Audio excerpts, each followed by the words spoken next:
Breaking news at 5 o'clock. All lanes southbound side of the Northway closed between exits 23 and 22. A bus rollover in the town of Lake George earlier this afternoon. Yeah, the bus was traveling from Montreal down to New York City.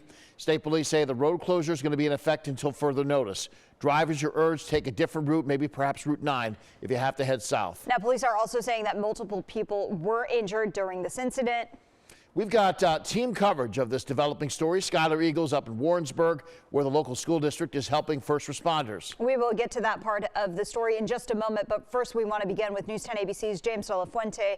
Yes, good evening. I am here in front of the Lake George Firehouse, where the folks who were triaged on scene were now then taken to the Lake George Firehouse. What we do know is so far that is a Flixbus passenger vehicle that has crashed on the southbound side of the Northway between exits 23 and 22. The southbound side has been completely shut down, and we're hearing that nearly 24 injuries, some critical. Just moments ago, we received this statement from Flixbus. That's the company that was providing the transportation. The company says that it regrets that one of their long-distance buses crashed, but it does not have any additional information about what caused it. A neighboring school district also stepping in to help. News 10 ABC Skylar Eagle joining us live right now with that side of the story. Skylar. Multiple agencies were on scene. One of them, the Warrensburg Central School District. Superintendent Amy Langworthy tells me she got a call earlier this afternoon that the Warren County Sheriff's Office was asking for buses to help transport injured people to safety. That's when she immediately agreed to send buses and their school resource officer to help. I, as along with probably every other superintendent in school district, would immediately, say yes, that we should assist and help emergency services and obviously the crash victims. So he, along with Mr. Matt Fish, our school resource officer, went to the scene and did just that and did a really great job. I give them a lot of credit. They're taking a bus and taking victims who were just in a bus accident, putting them on a bus and taking them to safety. We did obtain video of those buses on scene helping those patients, along with the massive response from law enforcement that is still on scene right now. According to state police, we have now learned that one person has died as a result of this accident. Again, there's been one fatality. That information coming from state police. There is another big story we're following for you as well. We have to turn our attention to the weather right now because we've got the Capital Region bracing for its first pretty big snowstorm of the season. It's coming this weekend. Let's turn things over now to meteorologist Rob Lindenmuth. Rob. Yeah, good evening, John and Trishna. You're absolutely right. We've got winter storm warnings have been posted from the National Weather Service. Basically, Mohawk Valley southbound through southern Vermont and into the Berkshires.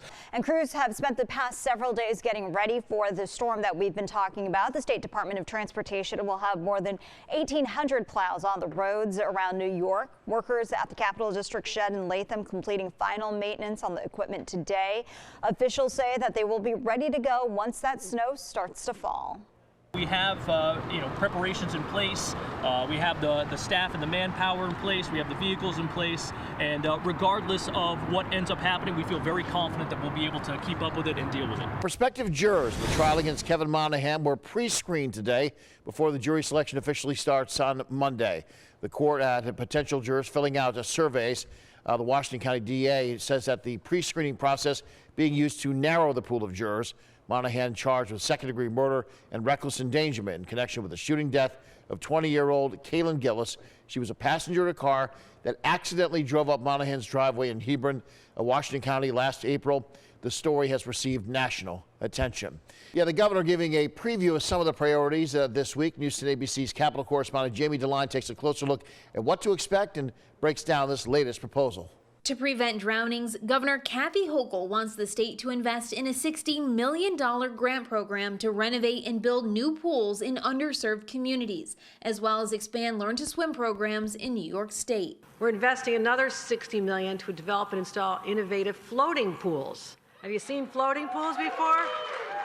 This is how you open up your rivers and waterways to the public. More of the governor's proposals will be announced during her State of the State address on Tuesday. We'll be sure to bring you that, as well as reaction from lawmakers. Reporting in Albany, I'm Jamie DeLine.